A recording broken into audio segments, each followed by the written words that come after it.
Stephen King. We all know and love his work. Kind of. Maybe. I don't know your story. And his work has obviously seen a lot of criticism. He's been criticized about his endings, the way he writes women, the way he writes children. Just a whole lot. And while I love Stephen King and he's one of my favorite authors and I've read most of his work, I have to admit a lot of these criticisms are valid. But don't worry, because I am a genius, and I'm here to fix everything. I've come up with a list of 7 books that I can confidently say I'm definitely gonna fix. You should be taking this video very seriously, because I am. This is serious. I'm not here on YouTube to play games. That's what TikTok is for. Also, if I do have a relevant VHS tape behind me, I will use it as a prop. Starting with Cujo.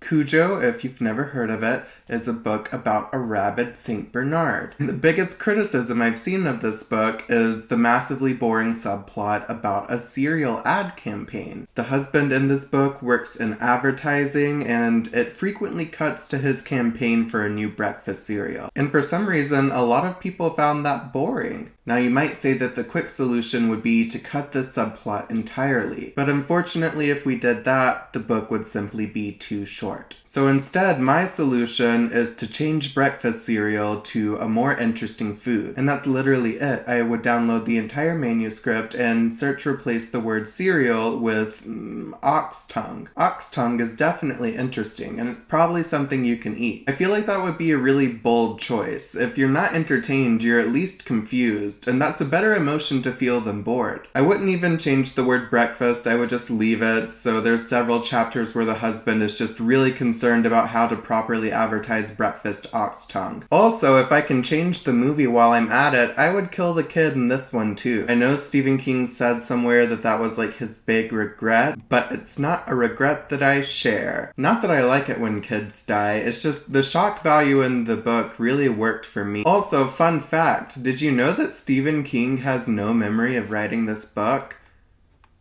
I know that you know that. But if I don't mention that whenever Cujo comes up, someone else has to, so I wanted to take that power away from you. Up next, Insomnia. The parents all trust him. He's utterly charming.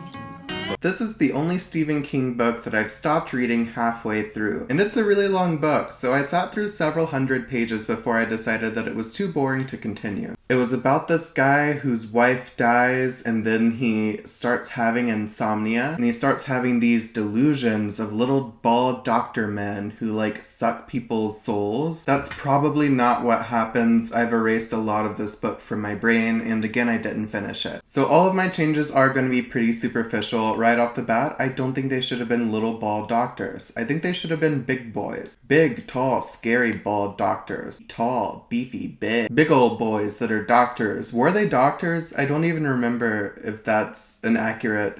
They were doctors, I think. But why were they doctors? Anyone who has read the book is probably like really frustrated right now. But this isn't about you. This is... I'm in control. Also, I do remember that this book was set in Derry, where it was set. So I would just constantly remind the reader of that to keep them from getting bored like I was. Every few pages there could be a footnote that says something like, "Reminder, Pennywise the Dancing Clown stalked these streets just years prior to the events of this novel." That would keep the reader engaged, and if they didn't like what they were reading, they would at least be reminded of a better book. If there's any Insomnia fans out there that are upset by this, I'm very sorry. Honestly, probably 35 people are gonna watch this video, so I'm banking on that not happening. Number 3, Dr. Sleep. I don't think I brought my Dr. Sleep Blu-ray with me when I moved, so pretend I'm holding it. Also, if you think that the angle is changing slightly between each book, you're crazy, and everyone thinks you're crazy. Dr. Sleep is a weird one, as in, like, it's a weird book to have written. It's a sequel to The Shining, which is about a haunted hotel, whereas Dr. Sleep is about a gang of ancient vampires that hunt children. I think that there was just a little too much going on with this one. I would cut the entire revelation that Danny and Abra are actually related. They cut that out of the movie and I honestly didn't even notice. It's because it wasn't interesting and it didn't matter. Sorry, Steven. It didn't matter. I would also get rid of the measles subplot and the 9/11 stuff. Basically everything they got rid of in the film adaptation, I would also cut from the novel. Now, as a book sequel, obviously the hotel did burn down at the end of The Shining. And in the book Dr. Sleep, the final confrontation takes place at the abandoned lot where the hotel once stood. Now, to me, this was very visually boring to imagine, which is why it was a good thing that the movie was a sequel to both the book and Stanley Kubrick's film. And obviously, I wouldn't have them rebuild the hotel just so it could be set there. Instead, in my version of Dr. Sleep, there's been an amusement park built on top of the former grounds of the Overlook. Instead of an abandoned lot, they can hop from ride to ride, chasing down the evil Rose the Hat. Or she's chasing them down. They chase each other, and they get into a bunch of shenanigans before they kill her. Imagine if she had instead met her death at the top of a Ferris wheel. That would have been good, and we all would have been entertained, and you like this idea. It would be like the last act of Silent Hill Revelation 3D.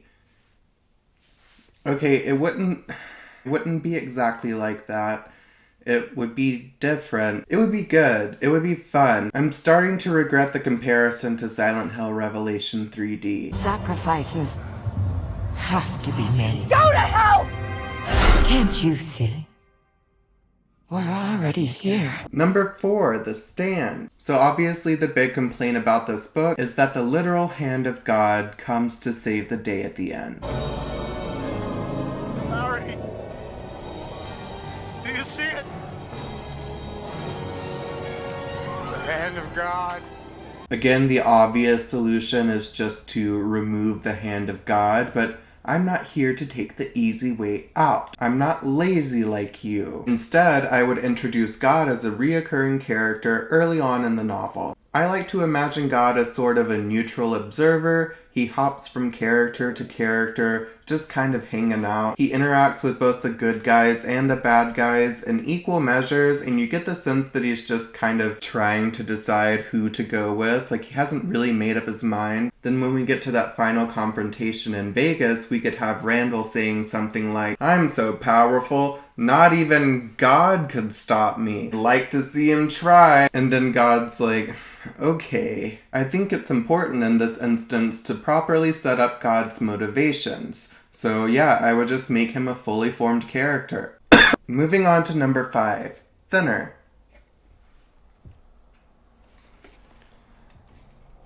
I believe it's all your fault. If you hadn't hit that old lady, you were the one to hit her. You, not Carrie!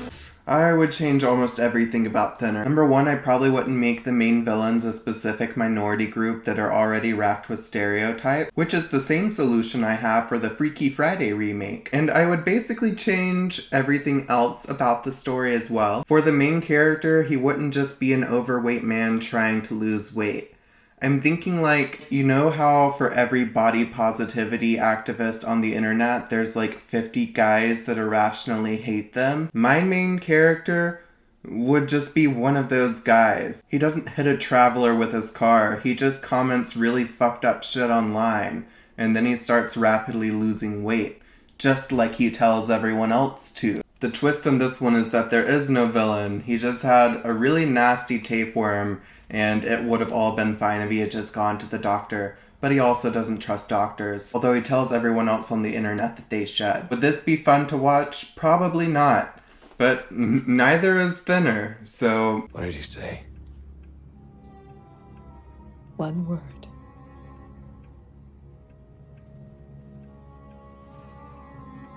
Lizard. Bye, Thinner. Moving on to number 6. It. It is a tough one. Where should I start? You, want me to sign it for you? Nah, I didn't like the ending. Most people have their own fixes for this book.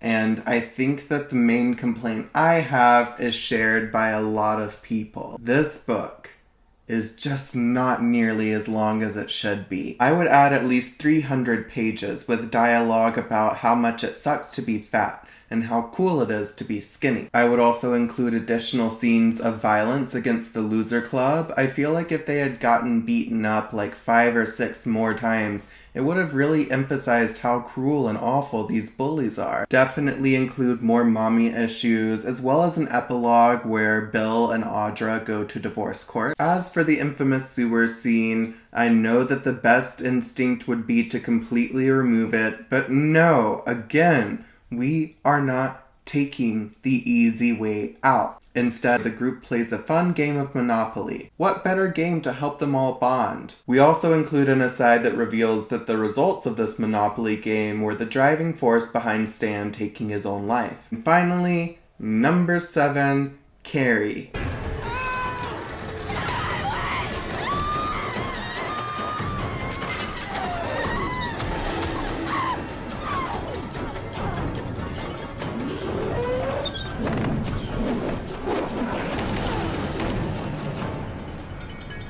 We all love Carrie, the misunderstood hero. Carrie is very easy to relate to, especially if you were sheltered and or bullied.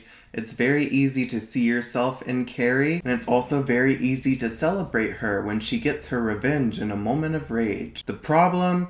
Carrie is a domestic terrorist.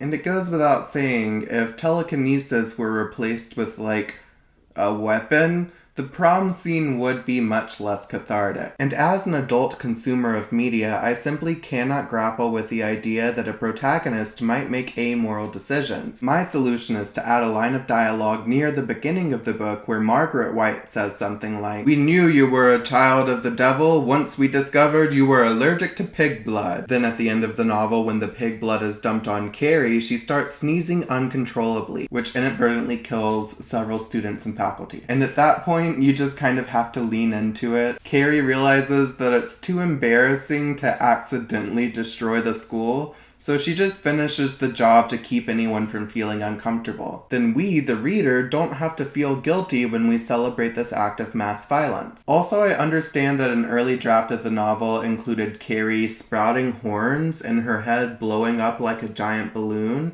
I swear to God, I'm not making that up. And yeah, I would toss that right back in.